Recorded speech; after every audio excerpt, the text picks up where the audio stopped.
physician of the Philippines. So, ngayon, I will explain to you bakit ba talaga maganda yung breastfeeding for newborn children. So, for newborn babies, maganda yung breastfeeding because it has so many benefits. So, makikita natin yung mga benefits niya with the mnemonics ng breastfeeding. Start with letter B. So, what is B? B is best for babies. And also, breastfeeding promotes bonding. So, when you say bonding, nagkakaroon ng time to initiate contact yung mother at ang newborn. So, they can bond and promote love and compassion to each other. So, aside from that, the next letter is letter R. So, R, reduce incidence of allergies. So, when you say reduce incidence of allergies, as compared to bottle feeding, there is lesser studies showing that breast milk can cause allergies. So, yung mga babies na nagbe-breast milk, konti lang sa kanila yung nade-develop ng mga allergies sa mga pagkain. So, yung mga allergy niya nangangati sila or nagkakaroon sila ng asthma like later on in life. So, maganda talaga yung breastfeeding. Letter E is, it's economical. So, when you say it's economical, di ba magkano naman yung gatas ngayon? Milk supplements or formula usually cost almost 2,000, and hindi ako sure if nauubos talaga yan within a week or less.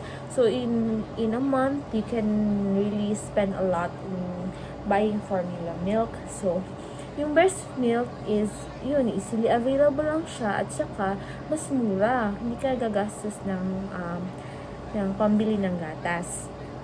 Letter A is it's always available. So, it's always available kung kailan gusto ng bata dumede, or pwede mo rin siyang i-pump at i-store kasi meron na naman guidelines na mag-store ng breast milk. So, it's always available and it's always affordable. So, economical, and A, it's always available. Letter S, stool is not offensive. So, when you say stool is not offensive, hindi masyadong mabaho yung stool ng baby. Yung poop niya, pag i-change mo na yung diaper ng baby is, hindi siya mabaho. Hindi katulad ng formula milk na may offensive na smell siya. Tapos, iba talaga yung smell ng stool ng breastfed at bottle-fed na baby. Letter T is temperature is always right. Diba, napapansin natin, if we will make formula milk, is kailangan talaga is perfect yung temperature. Tinetest pa natin to our hand. Nilagay pa natin yung milk dito kung masyado ba itong mainit or masyado ba itong malamig. Kasi hindi naman pwede na masyadong mainit yung iligay lang sa baby kasi mapapaso siya. O masyadong malamig kasi sasakit yung tiyan niya. So yung breast milk, syempre body temperature yun ng mother. Maganda talaga kasi the temperature is always right. Hindi siya sobra, hindi siya masyadong mainit, at hindi rin siya masyadong malamig. The next is, for the F is fresh and never goes sour. So, unlike formula, yung breast milk is hindi siya napapanis. So, when you say hindi siya napapanis, hindi siya nasisira, at lalo na pag especially yung direct latching ginagawa mo. Pero yung breast milk na isa-store mo, meron siya mga time of storage. Depende kung anong temperature mo siya ilalagay. Pero hindi siya nag-aasim agad. Next is emotional bonding. So, syempre, breast milk promotes the release of oxytocin, which is the love hormone. So, when you breast milk or you breastfed your baby, this love hormone is released by the brain, which causes the stimulation of the breast to release milk, and also for production of milk. So, aside sa prolactin. So, yung release ng milk or let down ng milk, napopromote siya. At oxytocin is also the love hormone. So, parang napopromoting yung bonding at emotional bonding at love mo sa baby mo pag nag-breastfeed ka. Next is, E is easy once established. So, hindi naman retro na if mag-decide ka ng breastfeeding, hindi talaga retro na magkakaroon ka ng maraming milk because initially, it will be slow production. So, medyo mahina pa yung gatas mo kasi hindi naman masyadong, kasi nagsistimulate ng production ng milk is yung latching, yung lagi mo siyang pinapasuso yung bata mo, yung baby mo. At saka, parang emotional stimulus. Pag stress ka or marami kang iniisip, hindi masyadong hindi masyadong nadami yung milk supply mo. So, once na ma-establish mo yan, so malaman mo na yung, kasi parang skill lang yun kailangan siya ng practice. Pag malaman mo yung skill or yung technique ng proper feeding, like proper latching, pagpalalagay ng bibig ng baby sa suso ng mother, yung proper holding, yung proper preparation ng breastfeeding, magiging easy talaga yung journey ng pagpa-breastfeed mo sa baby mo. Another is digested easily. So, as compared to formula milks, di ba marami kami na-observe sa hospital na once formula fed ang baby, pero hindi naman lahat, is they are easily having digestion problems. So, parang hindi sila madaling matunawan, hindi sila madali silang nagkakaroon ng mga sakit ng tiyan. So, digested easily, madali lang siyang ma-digest or ma-absorb ng body. So, hindi na siya makakaroon ng maraming colic, yung pasabot, yung Bisaya. Yung ibig sabihin, hindi siya magkakaroon ng stomach ache lagi. Kasi, bottle feed, di ba, parang depende sa bottle.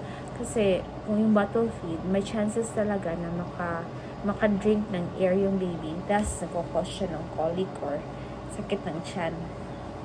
At, iba yung tain niya. Tapos, next is, for breastfeeding Monix is immediately available. So, kung halimbawa, naglalakad ka or may lakad ka, nasasakyan ka, nasa bahay, kaysa nasa trabaho, pwede mo lang na kung yung baby mo at pumunta ka sa isang secluded or isang breastfeeding area at mag-breastfeed doon. So, kahit kailan mo siya pwedeng i-feed. Hindi na kailangan mag-prepare ng mainit na tubig, ng formula milk, or magkuha ng sterilizer para mag-sterilize ng bottle kasi readily available lang siya, easily available lang siya. Letter N is nutritionally optimal. So, of course, breast milk is still best for babies because of its nutritional benefits. Aside from the fact that breast milk is constantly changing according to the needs of your baby.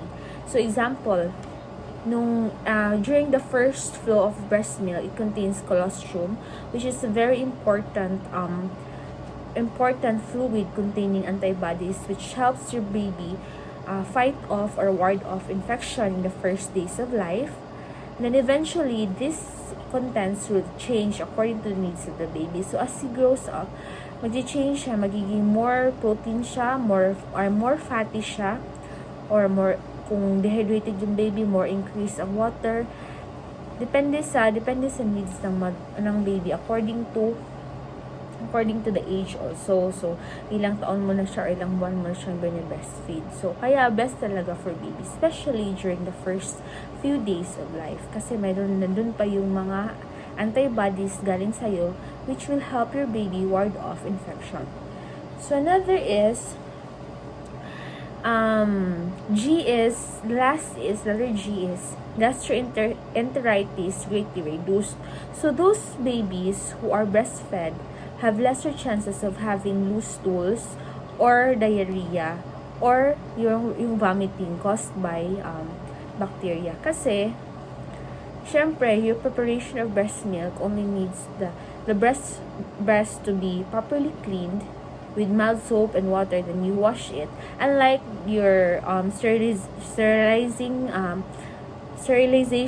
and sterilization techniques when using bottle feeding or formula milk. So, kailangan mo pa kasi sa formula milk na ma-store siya ng right time.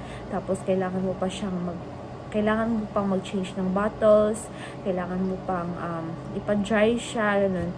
So, iba talaga yung may chances talaga na magkakaroon ng bacteria yung piniprepare mo na formula or bottle or formula fed na milk. So, tips on breastfeeding. wash your hands before you breastfeed your infant or your baby. So washing your hands reduces the transmission of microorganisms and also reduces the chances of diseases. Lalo na ngayon na coronavirus is really a threat to the health of both the mother and the baby. And another is if the baby does not take the breast, stroke the sides of the cheek. So dito, kasi magro-rooting reflex siya, ifo-follow niya yung stimulus, mag-open yung mouth niya, then you place the nipple, your nipple, then it will open. And make sure the baby's mouth will take the whole nipple. So another is, make sure that when you feed your baby, the nose is not covered, so he will take the nipple, but the nose will not be covered by the skin or the tissues of the breast. So syempre hindi siya makahinga, masuffocate yung baby mo. Kasi tignan mo siya kung stimulate siya. At hindi ako pro sa paglalagay ng parang yung cover, kasi hindi mo siya makikita kung maayos ba yung latching niya or okay ba yung position ng baby mo. Mas better talaga na parang accessible or nakikita mo talaga yung ginagawa ng baby mo while nag-breastfeed ka. So, to remove the nipple from the baby's mouth, you should break the suction by inserting your finger at the corner of the mouth. So, that's why it's very important to wash your hands prior breastfeeding, because you will remove the suction by putting your pinky or small finger inside of the mouth. Like this, it will be removed. So, makikita mo naman if okay na yung baby mo, busog na siya kasi parang iwas na siya sa nipple or parang makakatulog siya. Unlike talaga yung gutom na grabe talaga siya makasak. So, breastfeeding is not easy at first, but eventually, if you will have the routine and you have the skill and you will learn it, it will be much easier. So continue to breastfeed your baby if you are already doing it so. And for those mothers who are opting to breastfeed, go on, because it's still best for babies. But since hindi naman lahat is pwede maka-breastfeed, lalo na if may work ang mother, you can still store your breast milk with storage bags and also bottles, and use baby bottles for feeding your baby. So breast milk is very essential, especially in the first few days in life, and it's still best that exclusive breastfeeding should be done until 6 months, because by 6 months you will feed your baby with food or table food, depending on the with table food. So depending na kung if what you will feed your baby. But still, breastfeeding should still be given. So parang mutual siya, dalawa na, feeding ng table food at breast. So breast milk is up to 2 years of age. Pwede mo siya mag-breastfeed ang baby mo up to 2 years. Then I think that's all. I think I've shared my knowledge about breastfeeding. So I hope, guys, that you will take a grasp of what I've said. And bye. Thank you. Please like and please subscribe.